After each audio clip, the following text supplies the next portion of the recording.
Hi everyone, welcome back sa aking channel na GTR Math Tutorial at Facebook na RD Enseñado. So ngayon ipagpapatuloy natin ang 1001 Solved Problems in Engineering Mathematics, Day 7, number 306 to 310 na tayo. So tungkol ito sa subtended angle and arc at arc length. Okay, so let's start. Number 306. Find the angle in mils subtended by a line 10 yards long at a distance of 5,000 yards. Okay, so i-drawing lang muna natin ito. So hinahanap natin ay angle in mils. Okay, so kailangan alam natin yung conversion. Ano ba yung conversion para sa mils? So we have 360 degrees or 1 revolution that is equal to 6,400 mils. Okay, so angle in mils ang hinahanap natin. Subtended by a line 10 yards. 10 yards long at a distance of 5,000 yards. So i-drawing lang natin yung 5,000 yards. For reference lang itong drawing natin, hindi ito nakatamang scale. Kasi 5,000 yards, tapos yung isa 10 lang. So mahirap i-drawing ng naka-scale yan. Yan, para sa reference lang natin. So ito yung 10 yards. Yung sa baba ay 5,000. So ito yung angle na hinahanap natin dyan. Magkakaroon lang tayo dito ng right triangle. So dahil may right triangle tayo, hinahanap natin itong theta na ito, itong acute angle na ito, pwede tayong gumamit ng trigonometric function. So itong 10 yards, ano bang relation niya dito sa acute angle natin? Ito ay kanyang opposite. Opposite yan, tapos itong yards naman natin, 5,000 yards, ito naman ay adjacent. So ngayon, ano bang trigonometric function ang gumagamit ng opposite at adjacent? Opposite over adjacent, ang trigonometric function nun ay tangent. So di ba? So katowa. So yun. So yung palatandaan natin para matandaan natin yung trigonometric functions natin. So katowa. So yung towa, ibig sabihin niyan, tangent theta is equal to opposite over adjacent. Okay? So opposite over adjacent. So i-substitute lang natin. So therefore, we have tangent theta is equal to, ang opposite natin ay 10 over 5,000. So ang kailangan natin itong theta. Para mawala si tangent, kunin natin yung inverse niyang tangent. So that is arctangent. Sa calculator, yung arctangent ay tangent to the negative 1. So arctangent of 10 over 5,000. Pero kailangan i-convert natin sa mils. So para ma-convert sa mils, idiretso natin sa calculator ito, i-multiply natin sa conversion. Ang masasolve natin dito ay in degrees itong theta natin. So i-convert natin, kailangan yung degrees nasa denominator. So 360 degrees sa denominator, tapos sa taas ay 6,400 mils. So matitira mils na yung magiging sagot. Okay, so i-type na lang natin yan sa calculator. Ang magiging sagot dito, pag tinype nyo sa calculator yan, ay 2 mils. So ipapakita natin syempre. So ang tamang sagot dito ay letter B, naka-round off yan. So pakita natin sa calculator. So we have, ang gamit ko lang na calculator, itong ayan, simpleng ordinary calculator. So unahin ko itong 10 over 10 divided by 5,000 muna. Equals ko muna. So that is 0.02, tapos kunin ko itong arctangent. So i-shift lang natin. Ayun na pala, ayan, itong arctangent. Press ko yung arctangent. So ito na yon. Tapos i-multiply ko sa 6,400 and then divided by 360. Okay? So yan na yung sagot natin. 2.03. Pero dahil ang mga choices natin whole number, yung isa 2.5.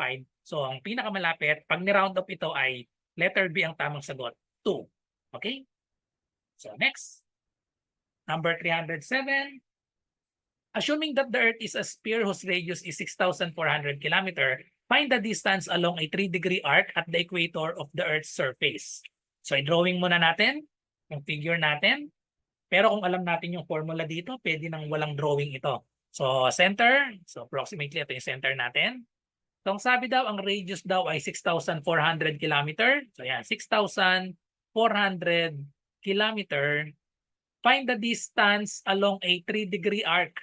So drawing tayo ng 3 degrees. So medyo lakihan natin. Huwag na natin, for reference lang naman ito.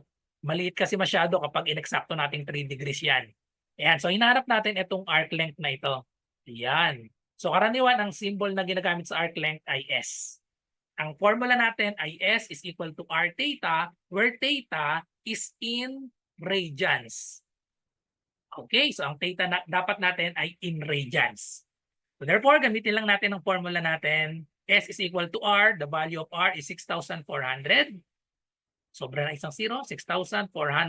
Multiply natin sa theta natin. So ang given na theta ay 3 degrees. Pero kailangan natin i-convert yan. So 3 degrees i-convert natin. Ano ba ang conversion natin? We have pi radian is equal to 180 degrees. Okay, so degrees ang 3. So therefore, yung degrees nasa denominator, para makancel yung degrees, matitira ay radian. Okay, so ngayon, i-calculator na lang natin yan. Pag kinalculator natin yan, ang magiging sagot ay letter A, 335.10 kilometer. So syempre, ipapakita natin ang ating computation. Paano naging 335.10 kilometer? So yan, pakita natin. So we have 6,400 times 3. And then times pi, hanapin nyo ang pi sa inyong calculator. So ito yung pi. And then divided by 180, press equal sign. So we have 335.10. Ayan, so letter A ang tamang sagot. Okay, so next number 308. The angle subtended by an arc is 24 degrees. If the radius of the circle is 45 cm, find the length of arc. So i-drawing muna natin. So drawing natin. So we have, ito yung center natin. Ang radius daw ay, so may arc tayo, 24 degrees. Tapos ang radius ay 45 centimeters. So 45 centimeters. For reference lang ito, kahit hindi exacto yung drawing natin, 24 degrees. So hinahanap natin itong S, arc length. Okay? So same formula, S is equal to R theta. So ang R natin ay 45 centimeters. I-multiply natin sa theta. Ang theta natin, angle ay 24 degrees. Kailangan ang theta ay in radian. So multiply natin sa conversion.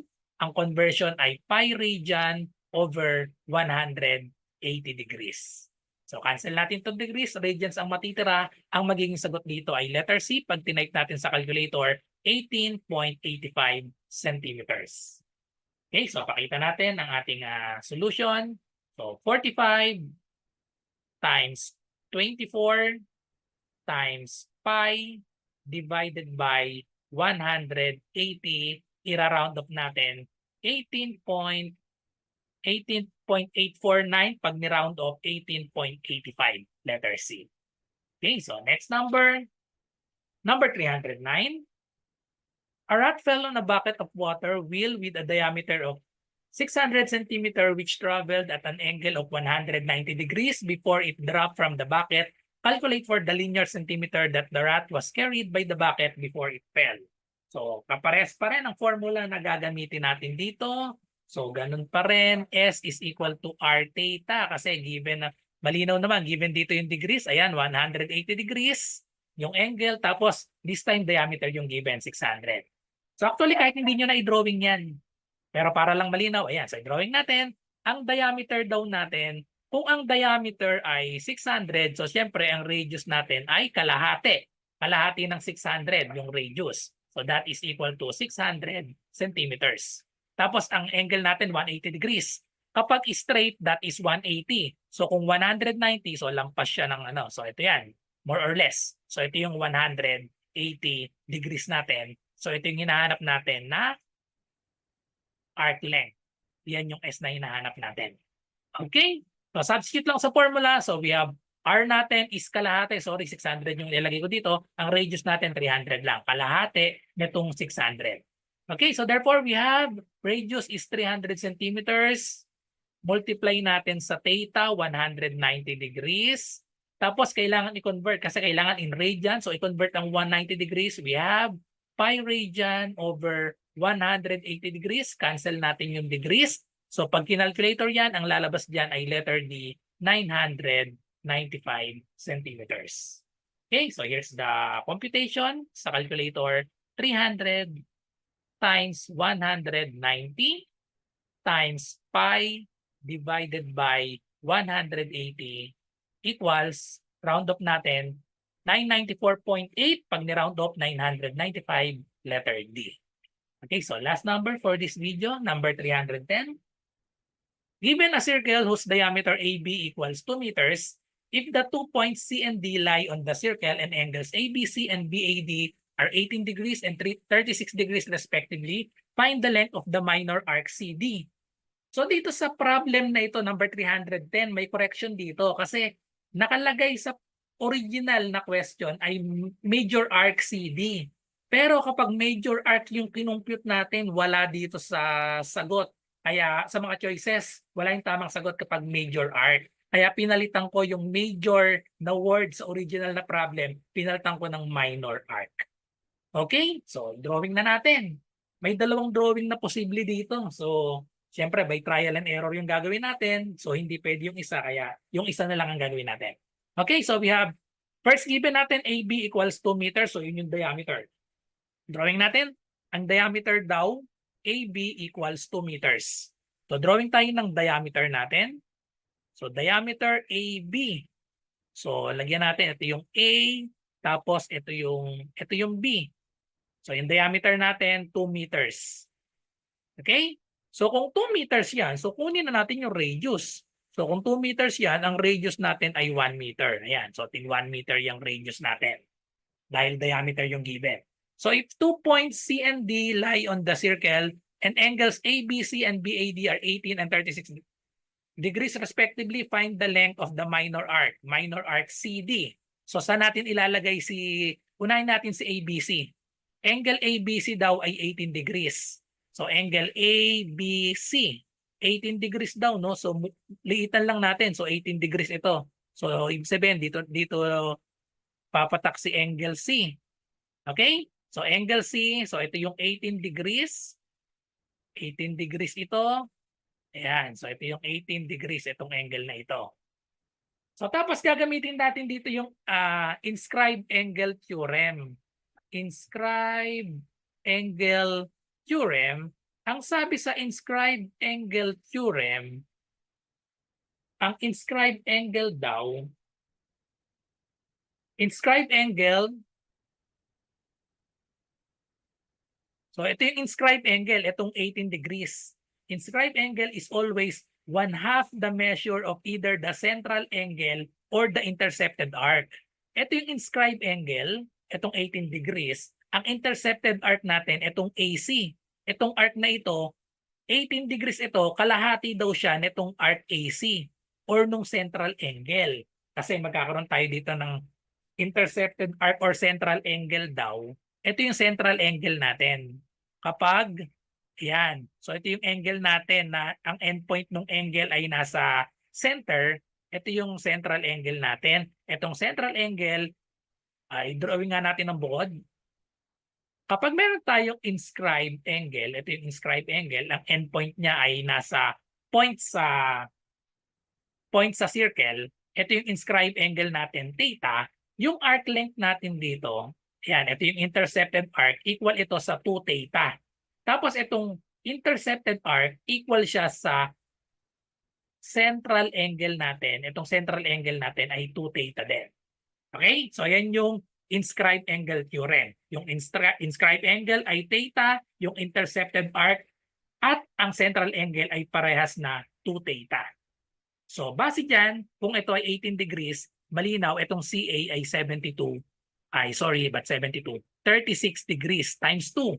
18 times 2, 36 itong arc AC natin. Okay? So tapos, so i-drawing naman natin itong angle BAD naman, angle BAD ay 36 degrees. So, hindi natin alam kung saan natin ilalagay si D. Dalawa kasi yung choices natin. BAD.